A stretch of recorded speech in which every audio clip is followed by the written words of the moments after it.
In the spring of 2026, OpenAI's engineers noticed something odd in their chat logs.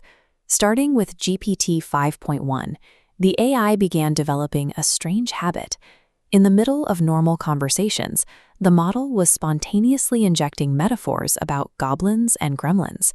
This chart visualizes the exact scale of the quirk.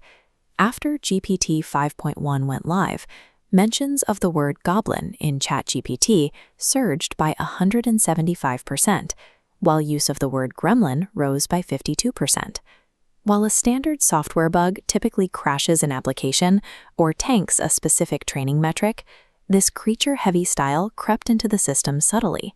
It didn't break the model, it simply multiplied across successive generations. On its own, a single AI response using the phrase "little goblin" is harmless.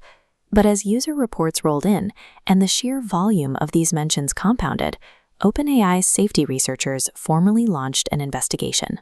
If an advanced language model can alter its own vocabulary across millions of conversations, it suggests the system can learn and reinforce specific linguistic patterns entirely without human supervision. The investigation intensified with GPT 5.4 as Goblin mentions escalated into a major anomaly. Researchers analyzed production traffic to isolate the source.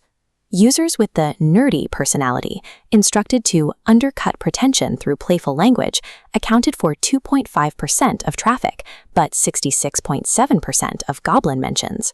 Why? The reinforcement learning system unknowingly assigned extremely high reward scores to metaphors including creatures. The AI wasn't malfunctioning, it was acting on its incentives. This proved that even minor personality tweaks can shift the model's output priorities toward a specific set of rewarded words. But the investigation soon took a turn. The goblin behavior was bypassing the nerdy prompt entirely, bleeding into regular, default user conversations at nearly the same relative rate.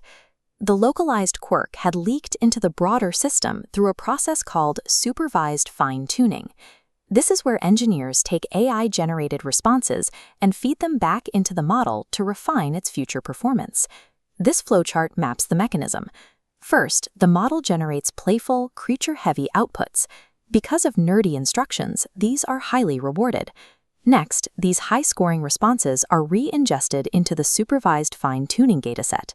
The AI learns these words are always optimal, regardless of the prompt.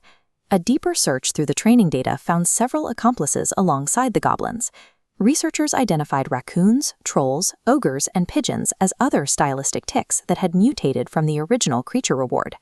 In reinforcement learning, a localized reward rarely stays contained. If those outputs are fed back into the training loop, the behavior will eventually contaminate the model's broader intelligence.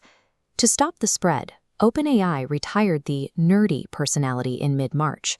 Researchers eliminated the reward signal that favored the creatures and manually filtered the training data to purge the tics from future models. However, GPT 5.5 had already begun its training cycle before the root cause was discovered. This meant the behavioral ghost survived into the newer build. When employees began testing 5.5 in Codex, they immediately noticed the lingering affinity for goblins. Because the coding environment is naturally suited to a nerdy style, developers had to issue a hard-coded instruction specifically to suppress the creatures. For those who want the quirk back, there is a hidden backdoor. Users can run a specific command to strip out the suppression instructions, letting the creatures run free in the code editor once again.